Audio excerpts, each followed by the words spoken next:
یاد کرو جب موسیٰ نے اپنی قوم سے کہا تھا کہ اے میری قوم کے لوگو، اللہ کی اس نعمت کا خیال کرو جو اس نے تمہیں عطا کی تھی۔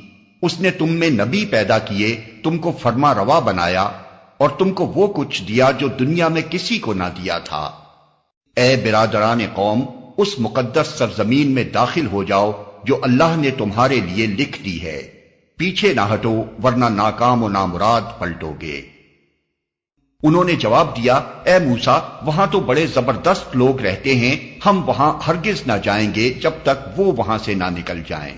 ہاں اگر وہ نکل گئے تو ہم داخل ہونے کے لیے تیار ہیں۔ ان ڈرنے والوں میں دو شخص ایسے بھی تھے جن کو اللہ نے اپنی نعمت سے نوازا تھا۔ انہوں نے کہا کہ ان جباروں کے مقابلے میں دروازے کے اندر گھس جاؤ، جب تم اندر پہنچ جاؤ گے تو تم ہی غالب رہو گے۔ اللہ پر بھروسہ رکھو،